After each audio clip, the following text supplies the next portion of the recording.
that my friend was asking me to give her these cooking lessons, and she was looking for a place that could teach her to make traditional South African food. Once I was done with that piece of education, I wanted to publish books. Yeah. I understood very early on the power that lies in a book, in having a document that will outlive you and will be here forever and will stamp that we were here. And when they see and they touch and they interact with this book, they will know that I was making it for them in a world that makes everything for the European gaze.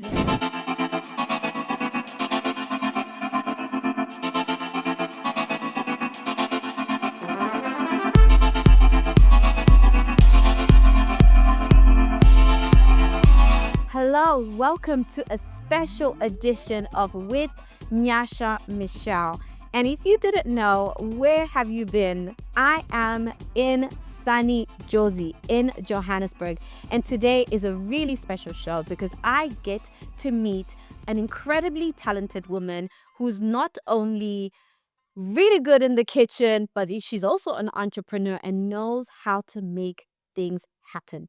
The Lazy Makoti joins me today. How are you doing? I'm great, thanks. How are you? I am great. I am so excited to be sitting in front of you. And I have to talk about the beautiful red dress you're wearing. Thank you. It's such a pleasure to be here chatting to you. It's a pleasure to have you. Me and you met maybe like a few years ago at like a really fun, nice event. And now here I am getting to actually get to know you, because the one thing I've realized is that I don't get to know people sometimes on a deeper level. So when I hit you up, I was like, listen, I'm coming to South Africa.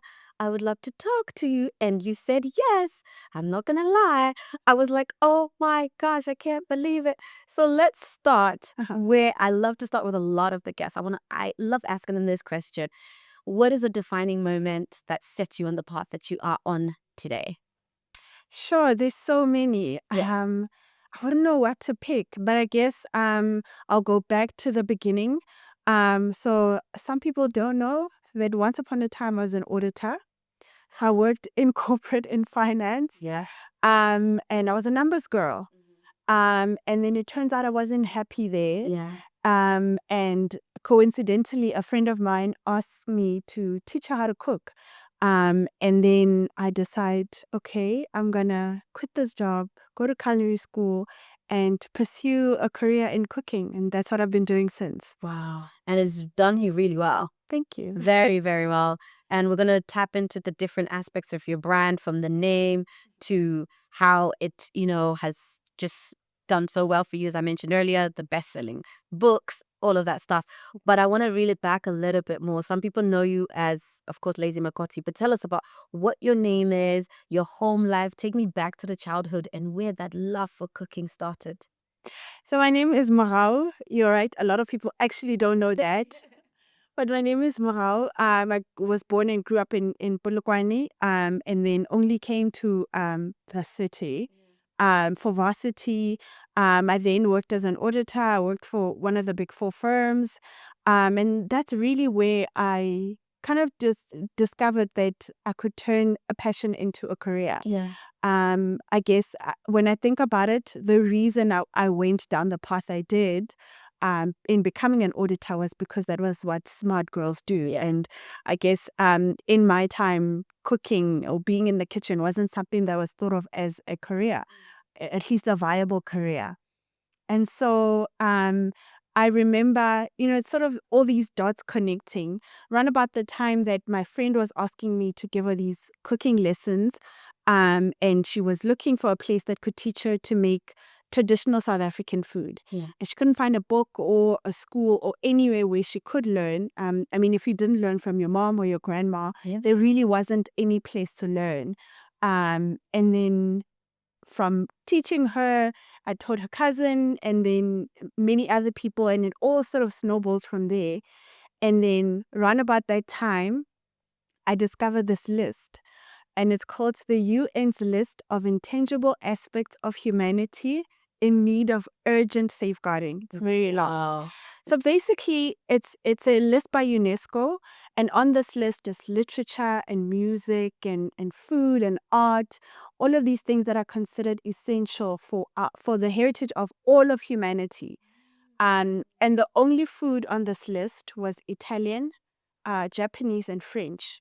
So essentially, that meant that the whole world is galvanizing to protect, to promote, to conserve this food so that future generations, 100 years from now, they still sushi and they still croissants and they still pasta. And essentially, we all recognizing and galvanizing behind protecting them.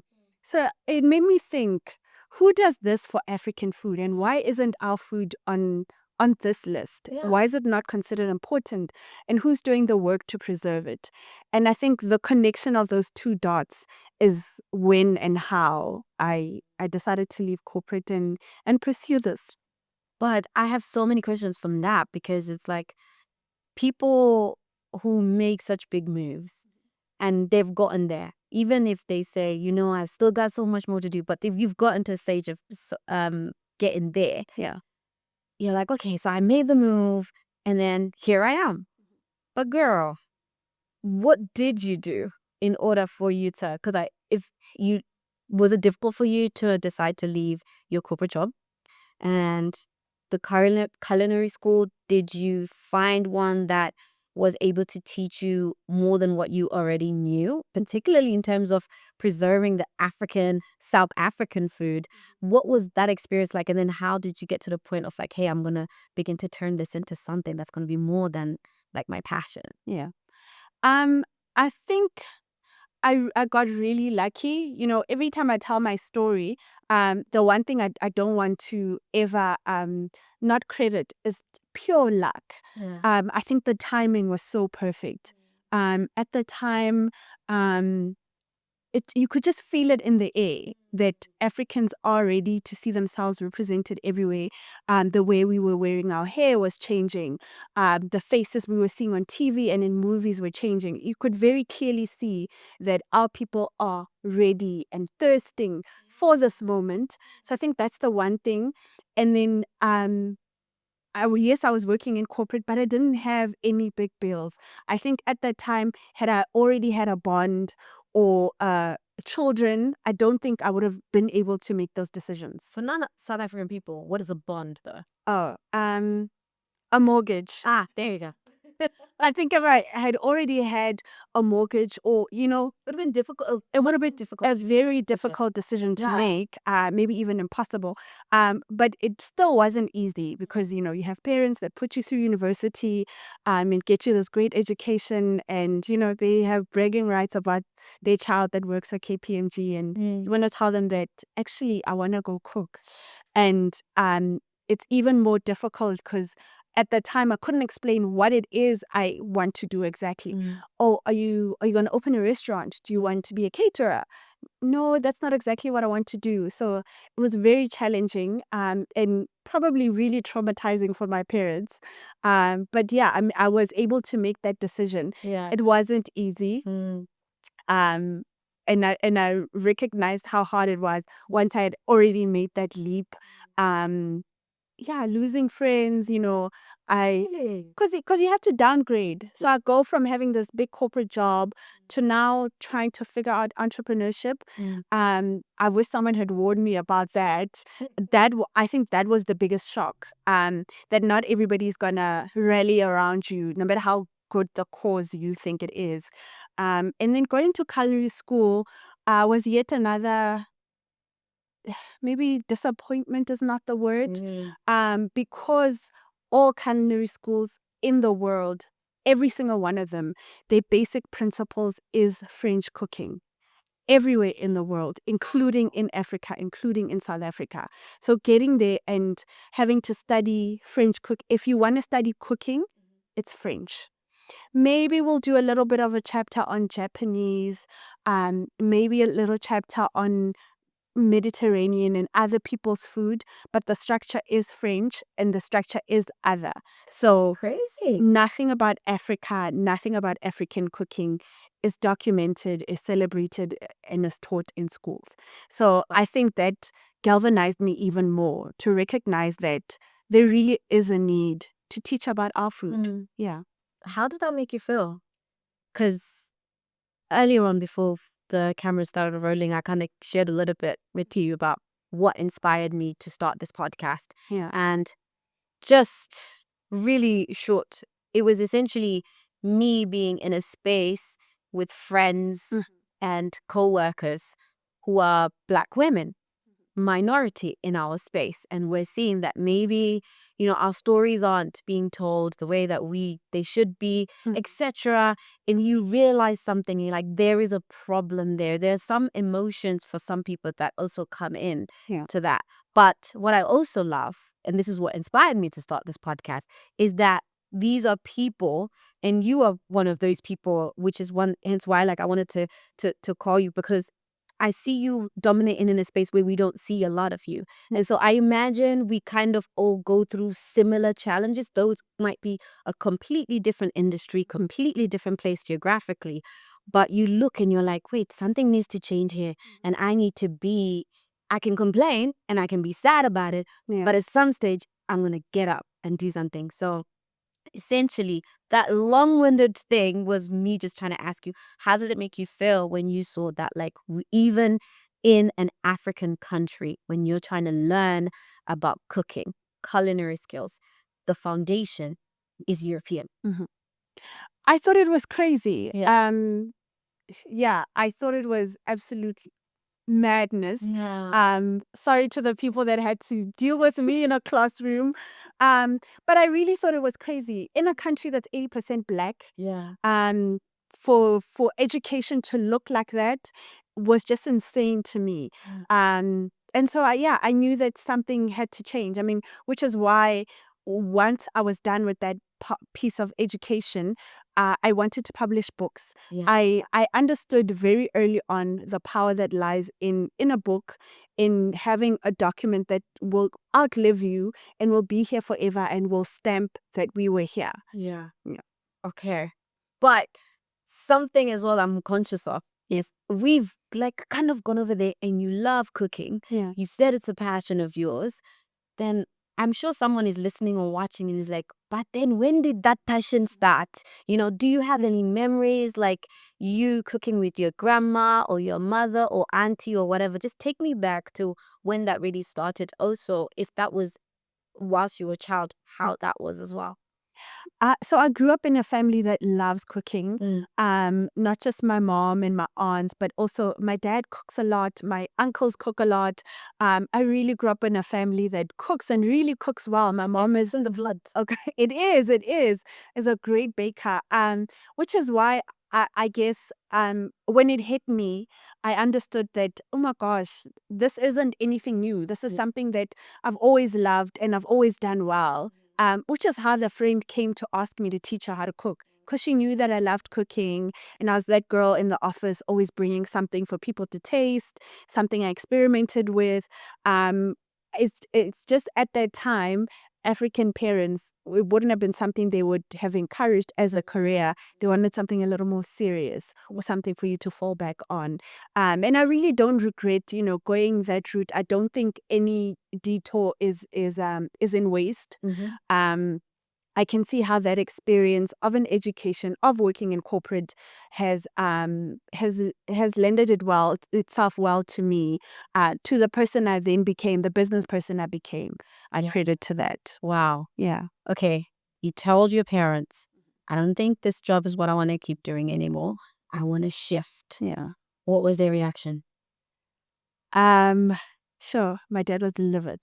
Yeah. He was just like, there's no way. My parents, I mean, it was a really a hard pill to swallow, because, okay, so what are you going to do? I don't know. I think I'm going to start by going to culinary school, and then what's going to happen to you after that? I don't think it's an easy conversation for any parent to hear. I think ultimately our parents want what's best for us, and they just want to know that their part is done. Yeah. Have an education, you have a job, and you can take care of yourself now. Yeah. And I guess me telling them I want to quit is almost taking them a few steps back to that worry, back to that concern. Is she going to be okay? But I think with time, I'm quite persistent. So I think in time, I was able to turn them. Yeah. Yeah. And I wonder, how do they feel now? They're very proud. Yeah, they're very proud. And with what you said earlier about the fact that your whole family, including your uncles and your dad, everyone cooks. It's not like it doesn't sound like it's just the women in the kitchen in your family, which I think is amazing, by the way. How does the whole family feel about the fact that it seems like you've taken something that your family is already gifted with and you've, I don't know, made mainstream success from it? They must be very proud of you, no? They are, and I think that is my favorite city in the world is Joburg. Yeah. And that's because in Joburg you can come from anywhere, and if you want to make it happen, you will make it happen. Yeah. That's what Joburg is. I love it so much because so many times we think, oh no, I don't have, the family, I don't come from this kind of family, or I don't come from this kind of place. I'm not a trust fund baby. I don't have this kind of background. But in Joburg, seriously, you can make it happen. Okay. Yeah. I'm taking notes. And if you want to come to Joburg, take notes too. I will say I agree with you not to a certain extent, but for the little time that I've spent here, I have spent quite a bit of time, but in comparison to what I want to spend here, it's not enough. And I have met people from all over, and I've met loads of people, not necessarily just from different parts of the world, but also from all over South Africa, Yeah. who all have decided to come and live here, from designers to photographers to models to, people even in the corporate world. So then that means that your environment then what were some of the aspects that helped prop you and tell you, hey, keep going, you can do this? Absolutely. I mean, the energy here is unlike any. And I mean, I've lived a few places in the country. I've lived in Cape Town, in Polokwane, in Durban, but there's nothing. You can't replicate the energy that's here. That's in Joburg. That's hungry and passionate and wants to get things done. Yeah. Yeah. Particularly, Black energy that is, I can do it and I am going to do it. And if this door is closed, I am going to open it. It's incredible. I'm going to create one if there isn't one. It's incredible. I love that. So Joburg is a melting pot anyways, and is full of such inspiring people, like you said. Yeah. And so for you, when you were here, did that stir you to carry on going? And then please, whilst you answered that, where then and how did the Lazy Makoti brand come from? Because I know it's not just a name. I had to call it a brand, sis. You booked brand. But how did you come up with the Lazy Makoti brand, and why did you think it was gonna be so receptive by people? So for those that don't know, Makoti means bride or daughter-in-law. That's the literal meaning of it. However, it means more housewife. Yeah. Because it's synonymous with, being able to cook, being able to keep a home, being the perfect sort of housewife, like being very domesticated. So the friend that I actually taught how to cook would say all the time, I don't want to be called the Lazy Makoti just because I can't cook. Because cooking here is very important in a marriage to impress. And so I thought that was funny and quirky, and everybody just gets it. It's so very South African. And every time I say the words the Lazy Makoti, I get a reaction, and a very strong one. The people that find it funny, the people that find it relatable, the people that don't like it, and those that don't like it really don't like it. How could you call yourself that? But the modern girl that's working, that's juggling all of these things, that is living in this duality of being modern and being traditional, completely gets it. Yeah. And I knew that it would definitely be received well. Yeah. Yeah. So we finished culinary school. Where did we go next? What did you do next? So after culinary school, I did this fellowship. It was called the Mandela Washington Fellowship. So I did that for a few months, and then I worked because you have to do a year's apprenticeship at a restaurant. So I was at the Saxon for about a year. And then I started giving these cooking classes in a studio. I'd give these big cooking classes, and people would always ask, where do I get more of these recipes? Yeah. And that's when and how I decided to compile it all in a book. And obviously, this was also very much driven by social media. I think once you get a following of a certain size, you can sort of justify that, I'm ready to put together a book. And then I put together a manuscript and off I go to try and pitch. And I get a bunch of no's. No, we don't think this will work. No, Black women don't buy cookbooks. No, Black people don't read. No, this won't work. Why don't you do, maybe a South African take on Italian or a South African take on Asian? Black people are not going to buy a food that's just about their food. And all of these things. And sometimes, at times, there were numbers to prove it. There were actual data that showed that, people don't buy these kind of books. And I really thought about, supply and demand. Sometimes there isn't demand because there isn't supply. Yeah. And so I decided I'm going to self-publish. Yeah. So, like I said, I'm very determined. Sounds like it, definitely. So I get a meeting at one of our big booksellers. It's called Exclusive Books, and serendipity. So the day I'm pitching, someone from Penn Macmillan is in the building, and when they happen to sit in that meeting, and they're actually about to fly back to London, they get me a meeting with their subsidiary in Cape Town, and that's how I end up signed to Quivertree, and we get this book done. So we do the book. It's very Black. It's about Black food. It's about Black cooking. Yeah. It's about our culture, our heritage. There's Zulu food. There's Sotho food. There's Xhosa food. I mean, it's very Black. Yeah.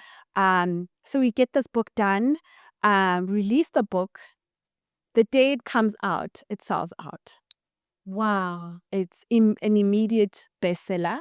It's immediately the best-selling cookbook in South Africa. And I think that just proved that people are ready. They want to see themselves represented everywhere. Yeah. And people deserve, they deserve that privilege. I mean, it's insane that once somebody said to me that this country that's 80% Black won't be able to receive this book. Yeah. Yeah. And you went on to prove them wrong again and again. But I'm also conscious of the fact that you've just told us something that a lot of people don't even have. They don't know how that publishing world, works. Yeah. You managed to do that. Congratulations. Thank you. But what's the process in between? So you've decided, okay, I'm going to do this book. I assume already you knew what recipes you wanted. What's that behind the scenes process? This is the other reason why I've started to do this podcast, right? Because I want to kind of get people to be able to go really like behind the scenes and know the things that they might not necessarily be privy to. Yeah. So how does one put together a cookbook? Did you have to do different types of shoots? Did you have like a whole bunch of recipes and then you decided to, okay, no, we don't need these. What's the process? Yeah. So I will say the one thing that I knew was if in that room, all these rooms that I went to maybe over 10 different publishers. Yeah. If in that room there had been a Katlego, and a Lebo, and a Zandile, I would have gotten my yes. I knew even then what it was like to say to a Black girl, it's called the Lazy Makoti. I know that look on their face where they just get it. Yeah. I haven't told them anything else. They just know that it's something to do with the kitchen. It's something to do with cooking. And I haven't said a word. So I knew that if I had been pitching this is why we have to get in every single room. Yeah. Because with you is where my yes lies. Yeah. But you're not in that room. So anyway, I say this to say we have to get ourselves in every single one of those rooms so that we can give the yeses that the people need. Yeah. So how do you put together a cookbook? First, it's a lot of testing. So, a lot of us, one of the reasons I wanted to do a book on our food is because a lot of our grandmothers and our mothers, they season with the spirit. They know recipes. That is true. There's no, okay, this gram and whatever. My God, just, Yeah. oh no, where this. You'll know when to stop. Yeah. But if you think about now, the girl that's living in this era and that maybe didn't grow up cooking, what is she going to do? My mom knows how to cook because she lived around that. She watched, and that's how she learned. And that's how she knows exactly when to stop. Yeah. But a girl here in Joburg, that girl wants instructions. She needed to say, cook it for 5 minutes and then take it off the stove. Season it a half a teaspoon and then stir. She needs every single one of those detailed ingredients. And that was what was missing when it came to our recipes. So the first thing is to test those recipes. I knew that I wanted something that kind of includes everyone. So something from each of the different cultures, and then testing the recipes. Does this work? Can I make this over and over again and get the exact same result? Yeah. So once you're done with that, then it goes through an editor. It's going to check things like grammar, things like if in the ingredient list salt is listed fourth, are you using it fourth in the... Good point. Yeah. So that when someone is prepping, they can have all the ingredients in that sequence and also use them in that sequence. And then you start brainstorming the pictures, how they're going to look. You work with a food stylist who's going to say, this plate will make the steak look nicer, and we'll have this knife by it, and we'll have this kind of lighting and this kind of cloth next to it. Or, the flavors that are in this dish is a rosemary, so we'll have a rosemary somewhere displayed. And then you go for a shoot. I think that's one of the other things that takes long. Is over a couple of days, you are cooking each one of the recipes and actually shooting them. And then, then it goes away for final edits. You get like 3 or so versions before like the actual one. Then you do the portraits. Yeah. And then your book gets published. Please. Yeah. So many different levels, Mm-hmm. so many different stages. Yeah. Where were you most stressed? If at all, because you could turn around and be like, listen, girl, I was not stressed. I knew I had this in the bag. But if at all, when were you most stressed? I'm going to be very honest. Yeah. When I did my first book, I had zero stress. Wow. I had zero stress. It's actually quite crazy. Because the girl that was the publicist of the publisher at the time, she was like, you were crazy. Because while we were shooting the book, I was already asking, how does a book become bestseller? And what are we going to do once my book becomes a bestseller? They were like, you kind of have to wait. Yeah. And I was explaining, we're talking to people that have never been spoken to, people that are not considered. And when they see and they touch and they interact with this book, they will know that I was making it for them. In a world that makes everything for the European gaze, I am talking to you. Yeah. You are the apple of my eye, and I'm making this just for you. And for people who have never felt that, who have never been made to feel that, in the world of cookbooks and cookery, they're not considered. And for the first time, that's the feeling they will have. When this girl wrote this book, she was writing it for me, for my people, for my grandfather, for my grandma, for my heritage, celebrating my culture, something that I've never felt. And they will feel it for the first time with this book. So absolutely, this is going to work. And it did. One of the common things when it comes to this podcast is as I told you, I'm speaking to people who are distinguished in their respective fields. A common thread that I've seen in all of you is, regardless of the challenge in front of you, you're like, listen, we're going ahead. Like, You have to. there is this determination. Outside of the determination, though, there is this confidence in oneself that we're going to do that. If it means moving the Red Sea, parting the Red Sea, whatever it is, we're going to achieve that. You were like, how are we going to make this a bestseller? That's because you accepted that you had the ability to make it a bestseller. Now, Yeah, I mean, you don't always feel that way. The honest truth is that there are there will always be moments where imposter syndrome or whatever it is gets to you. There are moments, especially because you're evolving. So there will be times when you yourself are doubtful and not as confident. And I think it's just soldiering through it. Just do it with the fear. how do you, because I've definitely had moments when I'm like doubtful and I'm like, what am I doing? How am I going to do it? This project, definitely, if I'm just a little bit more, I guess, like transparent and human. As you know, I'm not based here. I'm based in London, and I've decided to do this in South Africa, a country which I'm so inspired by. But also there's many different challenges, and there's definitely been times where I'm like, oh my gosh, guys, what am I doing? In fact, it's not even guys, Nyasha, like, what are you doing? And also try to manage what's happening in London with that season coming out. So I've definitely had some moments where I'm just like, what the heck? How have you dealt with that when you're just like, girl, what are you doing? Like, this is too much. Or I can't do this. Have you ever had that? I think the thing about getting stuff done, it's not just like a tick box exercise and saying I did it. It's also collecting evidence. I think of it that way. People asked me a lot when it came time to do my second book. Oh, do you think you got lucky? Do you think you can do it again? And how I thought about it was, my first book was evidence. It was proof that I can do it. So of course I'm going to be able to do it again. So I think about it that way. Everything that I've done shows me that I'm capable. In the moments that I forget, I can go back and like look at that and say, I'm the same Morao that did this, so of course I can do it again. And then it helps to have a community of people.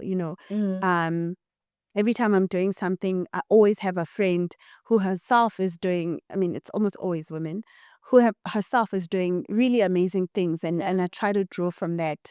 Who understands exactly where you are and can sort of talk you out of that sort of funk. Oh, sisterhood. I think that is so important. It absolutely is. How easy was it for you? For some people it's easy, some people it's hard, some people it's like, to get that sisterhood? Are these friends you've had for so long, or have they come along the way? Some I've had for really long, like I was in primary school with them. And then some as recent as this year, they became my friend. I think that is so important, to have people in your corner who know exactly where you are. I mean, I think there's a very big difference with like a friend who is your childhood friend versus a friend who's also themselves an entrepreneur or a creative, and that just gets it and will know what to say and how to say it. And sometimes it's not that elementary. Like, it's not just about what they can say, but it's also what they can help you do. If it's not collaborating, it's introducing you to the people that can help push you forward, and you can do the same for them. Just feeling like you're not all alone. There is someone you can call. And sometimes all you need is, a pep talk. And then sometimes you need real tangible help. Like, I need you to help me fund this. I need you to help introduce me to this person. And I need the both of us to figure out how I'm going to get in this room. Yeah. What is a moment? Have you ever had a moment that you can think of now that you're like, this was where things were the most challenging? But of course you came through it. Yeah. How did you also come through it? I think one of the most challenging was obviously trying to publish a book. And what else was really challenging? The crazy thing about entrepreneurship is, and I think that's kind of the wiring of your brain, you forget the really hard things. Yeah, I think you have me to as well. Yeah, because I think if I remembered every single bad thing, I would stop. Yeah, There's no way I'd keep going. So like, I have to like journal everything because I know I'm gonna forget. And I think that's the wiring of an entrepreneur. Yeah. Because if I remember all the really horrible things that happened, I would stop. There's no way. This is insanity. Yeah. You know, I had security in a job and I left it to go like figure things out. So I think that is crazy. But I think one thing I've come to realize is that there will always be challenges.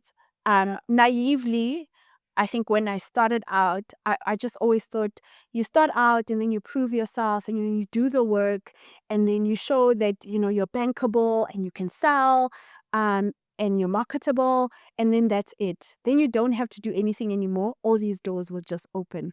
What I'm learning is every year is a different year. Yeah. You have to prove that you can do this. So the heavy lifting that I had to do in the beginning, I'm still doing it now. I'm still trying to prove, trying to convince, asking, begging. Yeah. And I think maybe just knowing that is better. Mm-hmm. Not so much naive to think, oh no, things will just happen. Knowing that I still have to work for it. Any new thing that I want to do, Mm-hmm. I still have to work for it. You know, that's like music to my ears. Yeah. But also it's like words of wisdom and advice, Yeah. even though you're just sharing your journey that you didn't know that I needed. Because this morning I was having a conversation with myself whilst I was getting ready. Like, at what stage is it going to get, you know, less hectic, this entrepreneur thing? Because in fact, I've done this at this stage, this South Africa project or this and that should be easier than the last one. But there's these different challenges that come about. So I guess like there's so much encouragement when it comes to that. Yeah. That I guess there's certain things perhaps that you dealt with when you're starting out that you don't necessarily deal with when you've kind of established yourself and you've proven yourself. But there's still different, like sometimes they say the higher the level, the higher the devil. There are levels. Yeah. And also now I have a lot more experience. Yeah. Now I have a few more contacts than before. A lot more doors that I know I can, a lot more dots I can connect. Yeah. But either way, there are problems. Maybe they even get bigger, you know. And I think that's how you grow. And just recognizing that nobody owes you anything. There are 1,000 other Nyashas, and every year a new one comes to Joburg to also vie for their piece of the pie. Yeah. And nobody owes you anything. Everybody's trying to get their piece. So, yeah, you can't feel entitled to an opportunity. You still have to work for it. You still have to prove that you deserve it over the 1,000 other people that want to do the exact same thing that you want to do. Yeah. Yeah. But I guess one of the key things is to believe in yourself, because all of these things are happening regardless. If you decide to like stop, it's still going to keep moving. So in order for you to get to where you want to, from what I'm getting, one of the main things is believe in yourself and what you can and in what you can do.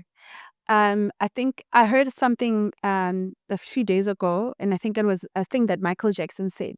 He's like, every time he gets an idea for a song, he would rush to the studio to go like record it and work on it because he was so scared that that song would leave him and go into Prince. And that's what ideas are like. If you don't act on it, like ideas live in the air. Yeah. We all consume the same things. We all live very identical lives. So we all have identical ideas. So if you don't act on that idea, it's going to leave you and find another vessel. I completely believe that. So even the like toiling on like, oh, this idea, I'm going to think about it the entire year. Somebody else is going to implement it. Yeah.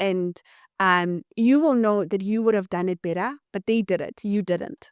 So it actually doesn't matter. You know, they say there are people out there living the life of your dreams who are less qualified than you, who are less talented than you.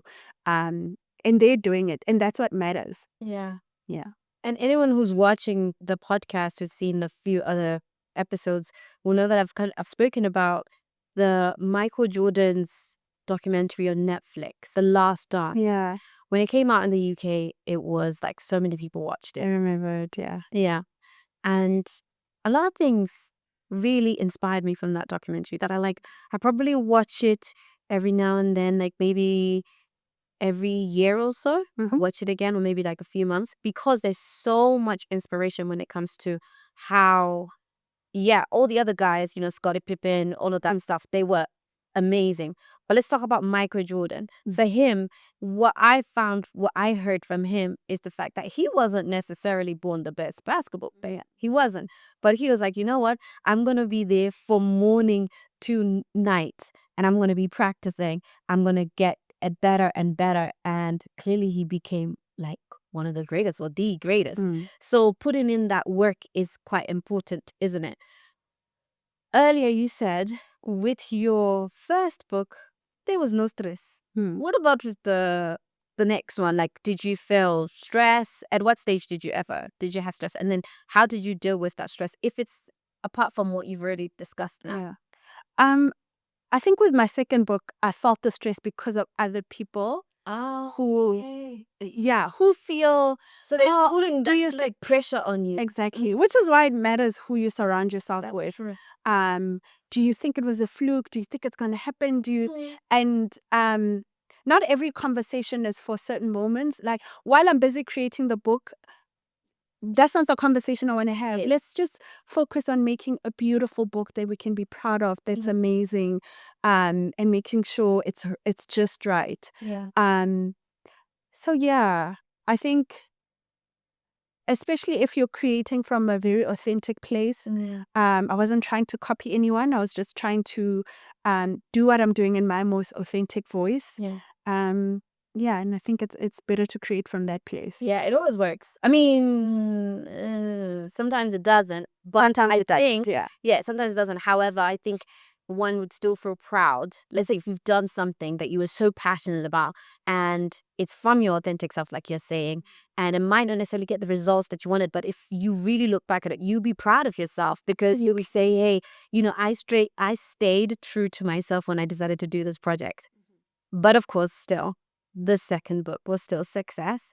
How did you deal with that success coming from and others as well looking and be like, yo, listen, it wasn't a fluke. So yeah, how did you deal with the success of the second book? I was very proud. I was really proud. Again, the second book got a Gourmand World Book Award. It's like the Oscars of cookbooks. Let me just take a moment. Thank you. So representing the country is always such a privilege. It's always such a great honor. Is it a feeling like it?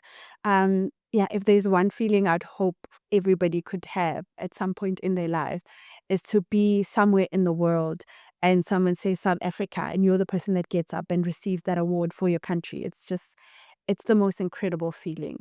So yeah, very proud. And again, very proud to continue to do the work to prove that our food is worthy. We are worthy to be in all of these spaces and be celebrated.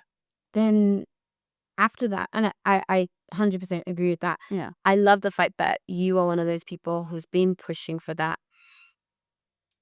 Who are those behind you? Have you been meeting any other women and even men who are like, you've inspired me and I want to go ahead and do that? And if you have, what's one piece of advice that you give them? Yeah. So first, the people that inspired me, there was a well-known South African chef who went on to be food editor for some of our biggest titles in South Africa. And she became editor for one of our biggest, Black magazines in the country called True Love, Mama Dora Sithole. We called her Mama because that's how she felt. And I remember meeting her like very early on, and she's one of the people that encouraged me, if you really want to pursue this, go to culinary school. Don't just wing it. So do things right. There's time. And I think there was such great wisdom in that. I think of all of my favorite brands. They're all legacy brands. All of the heritage brands that I love, they're all heritage brands. They're 100 years old. They're 200 years old. So in my mind, if I'm building a 100-year brand, then I have time. Then I can take 2 years and go to culinary school and do it right. Even though at the time, it wasn't, when I went to culinary school, everybody in the class is like 16 and 17. I'm like in my 20s. But in my mind, those words like just kept ringing. That if I'm building 100-year brand that I intend to live and truly live forever, it has to have a really strong foundation. And for me, that always starts with education. Yeah. Yeah. So are you in rooms still now where you're teaching cooking? Is there any different techniques that you use that you've learnt over the period? Absolutely. Education is everything, really. From the education that I got in culinary school, and then the education that I got working in formal restaurants, and then the education that I get from other chefs. I mean, I think that's one of the things I really came to enjoy about this industry. People that cook are inherently not selfish. They will They share want to share. their knowledge. They want to feel Yeah, what you felt when you were little, put in the love, and you really care about what people think. absolutely. Yeah. So I've had 1,000 chefs try to show me, oh, this is what I'm doing. Do you want to learn this technique? You can come to my restaurant and I can teach you and I can show you. So just this generosity of the spirit that is in cooking, in the cooking industry, is just really amazing. So I've continued to learn. Yeah, it's no man is an island. Yeah. I continue to learn from so many people, the people that have done it before me and the people that are currently doing it with me. It's really inspiring. And sticking to in the spirit, what is the South African spirit of cooking? That's a very hard question because South Africa is such like an amalgamation of so many different people and cultures and tastes. So if I were to describe South African cooking, it's very hearty. So if you think about even how the food is served, it's almost always served family style, buffet style. So very ample foods, very generous. Yeah. And then very much inspired because we do have a large Indian population. So the curries and those kind of flavors. And then we do have some Dutch influence. But the native sort of authentically South African cooking is very simple. So the flavors, I think tomatoey flavors.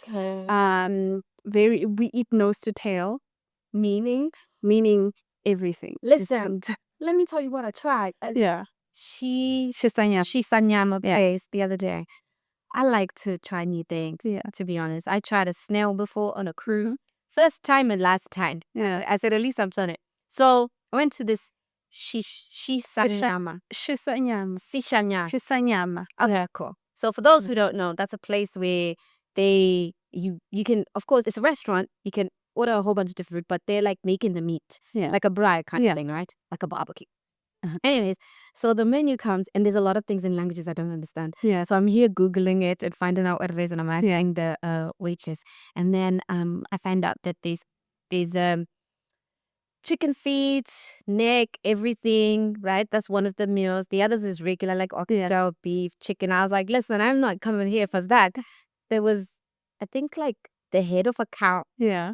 With all the different things. My friend looked at me like, okay, you go do that. And I said, yes, I'm going to try that. Girl, firstly, I enjoyed it. Yeah. However, as I was eating, I remember I'm like eating and I'm talking, and I just feel something like ridged and rubbery. Yeah. So I looked at it, I'm like, oh my gosh, like teeth. It looked like teeth.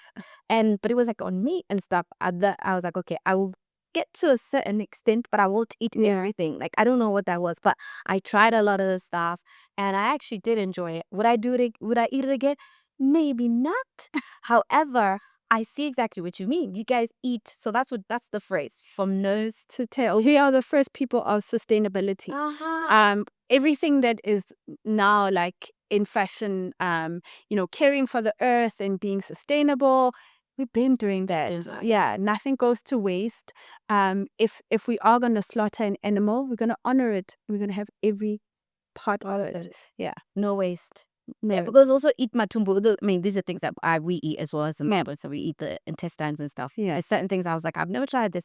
But let me try. And I'm actually very happy that I did. Yeah. And with you talking about that, it really reminds me of a question that I want to ask. I'm in South Africa. I'm speaking to a beautifully talented South African woman. What would you say it means to you to be South African? Sure. A little bit of a tumultuous time that we're having right now. um, but there's my favorite thing about me is that I'm South African. Okay. It really is. I love this country. You know, my cousin always says, you know, if they stab you, you're gonna bleed the South African flag. But I love this country. I just can't think of a better place in the world. I've never been anywhere and I thought this could rival South Africa. Never. I've never traveled anywhere and been like, oh my gosh, this is so amazing. This could rival South Africa. Not even close. Wow. South Africa is so beautiful. It's insane. I don't think actual South Africans appreciate that. You know, which is maybe one of the gifts of traveling. You get to see other places. Yeah, and you realize, oh, the grass isn't always green. No, no. South Africa is really beautiful. It's incredibly beautiful. Like, no cap. Yeah. This country is really beautiful. Phenomenal. The landscape, our beaches, world class. Our cities, world class. Safaris. South Africa is really, really beautiful. And then South African people are the most beautiful in the world. The South African spirit, there's nothing like it. When I get from somewhere and I come home, you can feel it in the air that I'm back home. South African people are so incredibly beautiful, and I think it's a shame that we don't always see it. I think where other places like America, they highlight what's great about them, and they talk about their own home. exactly. So they talk about everything that's great about their country. Yeah. And so when you get to America, you're like, this is America. I mean, when I got there, I was like, no, this is America. I couldn't believe it. And I thought about how, as South Africans, we don't toot our horn enough about what an incredible country this is. Yeah. Because if you go to other places, you're just like, this is it. This home is better than this. Like, I can't believe that, like, we put these people on a pedestal when our country is so beautiful, when our people are so beautiful. It's crazy. What's your favorite place to be in South Africa? Obviously, Joburg. Okay. Obviously, Joburg, but I think many different places in South Africa for different reasons. I love the beaches in Cape Town. I love the people in Durban. I obviously love the people in Polokwane because that's where I'm from. It's safaris in Limpopo are just like out of this world class. But yeah, I think Joburg will always have my heart. Yeah. If you could change one thing though, or improve one thing about South Africa, what would it be? If I could, I'd make South Africans a little more patriotic. Okay. I think this idea of active citizenship, if you are South African, to just as hard fight for South Africa, and that means wherever you are, in whatever space you are, just doing your best, and yeah, kind of it landing that you're doing this for South Africa, and every little bit counts. Yeah. Okay. Going back to the Lazy Makoti brand, it's successful. Yeah. When did you realize that this could be more than just a passion project? I think that there were clues. I mean, like I said, one of the first clues was the first time I said it out loud to someone, and that look on their face. It just told me everything. And all the other times that I repeated it, even before it became a thing, I think even before I registered it as a business, but just saying the words, it's called the Lazy Makoti to someone, and seeing that look on their face, just let me know that there's something here. And then I think once, this is why I always love traditional media. So once traditional media picked up a story on it, and I was featured in a magazine and on TV, and like I could barely keep them away. It was like, yeah, it was crazy. And I think the excitement in those early days was just over the name. Wow. Just excitement over hearing the name. Yeah. And then I think the book really solidified everything. And then after the book, I did a TV show. That was, another dot sort of connecting. And then I launched a crockery line with one of our big retailers, Woolworths. And then I think, that kind of distribution that is really national, it did a lot. Yeah. Yeah. And so what is next? It seems like the sky is not even the limit for you. Yeah. Yeah. Sure. What's next is probably is another moment that scares me. Okay. Um I'm actually excited to hear that. You don't have to go into details, but like it's about the fact that you're delving into something that's like, again, higher level. yeah. Yeah. So I think the other thing you come to learn as an entrepreneur / creative is that ideas don't stay static. So they move, they evolve, they change. I mean, I liken it to having a child. Babies grow and they become toddlers and they become teens, and with each change, they really do change. Yeah. And you as a parent can't really say what they're gonna end up as. And yeah, I'm sort of feeling that evolution with the Lazy Makoti. So as I'm going about like writing these books, I recognize what an important piece of anthropology this is. Yeah. It's not just recipes. It's not just. It's very political. It's very important. And it's steeped in heritage and culture and history, and it needs to be treated as such. So then I too had a podcast. So I sit down with an anthropologist, and we have this chat, and then afterwards we decide, let's work on a book together. Hey. So that's the book that's really nerve-wracking for me. And it's going to be a series of books, and our starting place is weddings, which we believe to be the beginnings of the African family. And really detailing. So if you think about a wedding planning book, if you will, Yeah. they're like thousands on the market, and they'll talk you through how to pick a wedding dress, how to pick a ring, what stone suits your personality, how to write the vows, how to pick a bouquet, and how to assemble a bridal party, how to pick a wedding venue, and the invites and table seating and all of that. But there isn't an African version of that. Yeah. Who decides how many cows, and how do you write the letter, and who sits in the delegation, and what do you wear, like all of those things. If you think about cultures like, say, the Indian culture, all of these things are so formalized, and for us, not so much, and that's how things get lost in the cracks. That's how important parts of history get lost forever. Yeah. And so that's the book we are writing right now. Wow. Yeah. And with South Africa having so many different cultures, I can imagine you got a lot of work cut out. A lot of work. Covering all the different cultures. We are. Yeah. Absolutely. Yeah, because you can't be like, okay, this is the standard, because it's No. so diverse. It's so different. It's so different. Do you get to spend time in the communities? How are you getting this information? So it starts with research. Fun fact, a lot of the content, the research that exists was written by somebody else. So as you're doing like the initial parts of research, you have to pay money to get content about Zulu people from the London Library, because the oldest information about Zulu people lies in London. It's completely insane. Yeah. That if you want to know about Zana people and you're looking for information about that, the oldest written information that you're going to find is somewhere in Cambridge, and you have to pay for it. Wow. But it's also because they wrote whilst we were more oral. Yeah. In the way that we pass down our culture. But that's one of the things that I really love about modern society now, especially African individuals within whatever sphere of influence.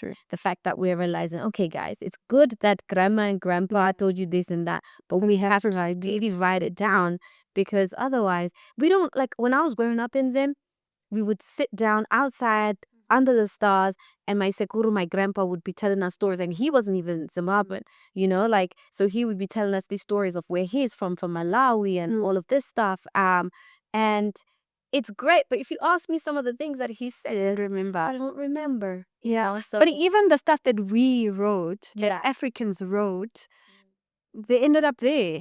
I mean, if you think about museums and stuff, yeah, some of these artifacts that are African and you want to see them, no, you have to get on a plane to go to London to see them, which is crazy. Which is something that needs to change. I have done a few pieces as a journalist about that, but I'm happy that at least the conversations are happening and people like yourself are deciding, hey, this is what we're going to do, because I can only imagine 100 years from now, like you said, we're going to be like, okay, wow, we've got the information that we need. So congratulations on everything that you've been managing to achieve. Thank you. So now we go into a segment that I call trending. Mm-hmm. I just ask you guys, whichever industry you're in, what are some of the trends within that industry? And of course, we have to talk food. We have to talk African food. Yes. So it is getting more global recognition now. What do you think is driving this recognition? I definitely think it's Africans themselves. There's such power in you acknowledging your own greatness, and then other people start to see it. And if you say it loudly enough, and if enough of you say it, people almost have no choice but to give you that recognition. So in terms of recognition, Yeah, I interviewed a West African infused restaurant in London that got a Michelin star. amazing. And I remember there was also, when I was doing my research, it's like, wait, hold up. Like, on the continent, who has a Michelin star? I understand it's only in South Africa. There's one Michelin star restaurant. I think it's a white South African chef. It is, and his restaurant isn't actually in South Africa. Hey? It's in Paris. So he is South African, Chef Jan Hendrik, but the restaurant is in Paris. So when is Lazy Makoti going to get a Michelin star? Is that something he would want though as well? I don't know that's where my work lies. I don't know. I don't know. I'll think about it. I will be looking out. If you decide, you know what, Nyasha, I've achieved a lot of my goals and stuff. So I'm thinking I'm going to, try that challenge. Let me know. I would love to see that, because the one thing is, like, especially covering it from a journalistic perspective, when those few African restaurants got their Michelin stars, we had to cover that, because for us, it's like, about time, but also why is it taking so long? And one of the fascinating things for me was hearing about the challenges and those doors that they had to either smash down, or the individual way paths that they just had to make for themselves. So yeah, I'll just be on the lookout. Either way, like, what I am seeing is more of a move of the celebration of African cuisine on an international and global scale. Do you think that's something that's going to continue happening? Absolutely. I think once we've woken up now, like, we know what we know now, and that's never going to change. So I think this train is moving. I think the big thing was, like, a lot of work was done for us to be the people that we are. A lot of work was done by colonialism and apartheid to really make us who we are. And now we're but now we're really doing the work to undo that. And I think once that's undone, we can never go back. Unstoppable. Yeah. That's one thing I love about us. I gotta say. Unapologetic. I love that about us. Yeah. This is not so much of a trending question, rather, but it's more about just finding out a bit more about your true inspiration. And I know you've spoken about your inspirations, but if you could be in the kitchen with one chef icon, dead or alive, who would it be? Sure. That is hectic. I think Mama Dora Sithole, like I said, she remains a great chef, an inspiration. And then A good friend of mine who's a chef, but now he works as a food stylist for one of the country's biggest food magazines, Keletso Motau. I actually can't believe his talent. I mean, he's a genius. The things that he can do with food um, just inspire me and amaze me every time. I love that. Yeah. And to the culinary chef enthusiast, or the one who just loves, making food and sharing it out with their loved ones, what is one piece of advice that you would give them? Um, just be you. Authenticity will win every time. When you're not trying to compete with someone, when you're not trying to be someone, just be you. It's not it's a challenging thing to try to find your voice, but once you found it, everything, the dots just connect. Oh, yeah, that is so beautiful. Before I let you go, we have to do Pass the Mic, Okay. where one guest leaves a question for another. Okay. Your question is from Robot Boy. Yeah. And his question is, if you could get rid of one of your skills and replace it with another, what would it be? Sure. Unfortunately, I don't have a lot of skills. I think that's a lot. I know you sound simple. I can't afford to lose any one of them. But you gotta answer. Sure. I'm not a great singer, but I can kind of sing. But still a skill, right? Yeah, Okay. it's still a skill. I mean, I was Okay. on the Masked Singer. So, sort of thing. No. So that I'd get rid of. And I'd love to be able to dance. I'm such a bad dancer. And he's the perfect person to teach you. Right? If I steal his skill, that's what I do. Yeah. I can't let this go though. Well, you were on the Masked Singer. I was. What was your costume? The first season, I was a zebra. Ah, what were the clues though that you left? I don't remember. So it's like 2 years ago, 3 years ago. Sure, I don't remember. It's on Netflix. Okay, I'm definitely gonna watch it. I didn't know. This is so cool. Yeah, that's true. And what was the experience like for you? Insane. Yeah. Insane, but so much fun. I can So picture much it. fun. It looks fun. But insane. My costume was very heavy. So it was challenging trying to like sing in that mask, but it was really an incredible experience. Like just stepping out of the box. Yeah. How long would you be in the costume for? So when you get to set, you have to put it on because nobody can know who you are. Not even the people that are on set could know. No way. Like maybe 3 people in the entire production knew who I was. Even when the driver is picking me up to drive me to like studio, I'm in a mask. I'm like, Yo. I even had to wear gloves so he can't see my hands in case he would recognize that it was like CIA, FBI stuff. This is Really cool. I would have loved to see a BTS of that. Oh my gosh. Okay. Well, now we got a little bit of insight on how it's like being on the Masked Singer. Yeah. Now you get to leave a question for another guest. Sure. For the next guest, I would like to know what's the one thing they think every South African should be doing to move our country forward? Oh my I know it's a hard one. No, I love that. I love that. I just love that from the fact that it's looking at progress. It's looking at progress. There's no such thing as a perfect human being. True. No perfect family, no perfect city, country, or all of that stuff. We can be like, we don't like this, but okay, fine. How do we move? Yeah. Oh, that is so amazing. It is a great place for me to say bye, but I would have loved to carry on with this conversation. It's been very inspiring.